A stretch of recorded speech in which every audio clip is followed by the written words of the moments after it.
giờ coi coi giờ nó còn mong này nè ôi chúng con bao chút chút luôn anh thằng đó tôi còn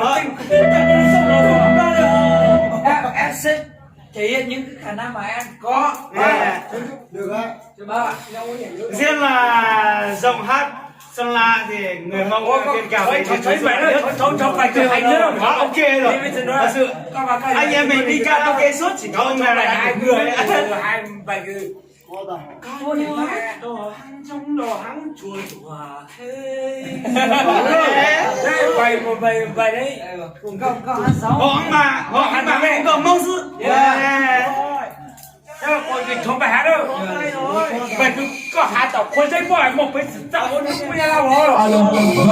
Ta sẽ đi làm cái đồ đi làm sách nhiều việc rất lo tiền muốn lúc đây như vậy rồi chơi đánh sáng à chơi đánh sáng nhiều nhiều lâu quê từ giờ chia người có chút sinh đi hả chưa sáng tác ok nhớ chưa người chân công đâu về kìa chúa nhi tay tay đá anh chưa sao đâu lòng thế chưa sao đâu không nhớ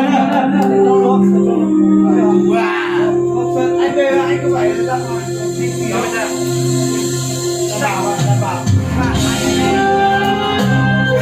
Nhà đâu muốn lo mà lo có nhiều nhà cũng rất lo mà nhà gió thì chúng đại trong chín nhà mua mua lo giờ tí chung mùa vô cũng có bếp lồng nữa chưa ta bây giờ tao chung bây giờ tao chuẩn ra nữa mà quay lên cái này gió quay lên nhà gió quay lên chúng ta lại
già rồi hát khác hẳn ngày xưa chú rượi. Rằng mới có nó hát hỏi có rằng thấu cái cô nó có đọc cái càn mình nói càn hát xưa này. Phố núi tình yêu.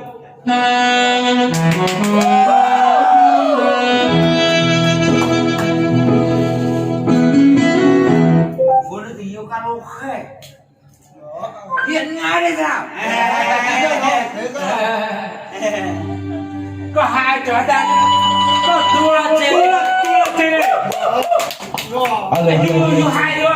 Đang hát rồi. Cô mà tôi vô lại với chị tôi vô à. Tôi thì nói với chị chính xác. Ôi thì được sự dân chiến binh đó có gì nó đó các bạn.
mùa xuân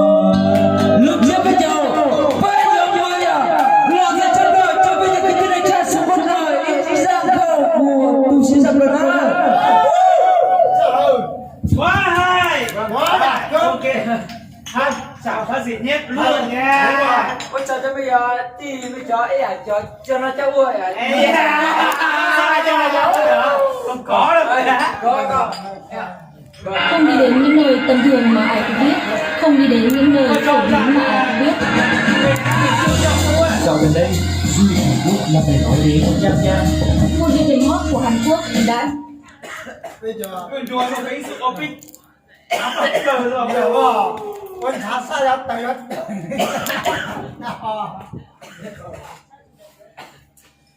đó là bây giờ có việc cả là một cái tủ một cái sự làm nó là coi nè Đảm bảo rồi nè. số quá số rồi Ta sẽ nói từ tiên trên đùa nhau người đến từ ấy à, cho người đến điểm siêu trong.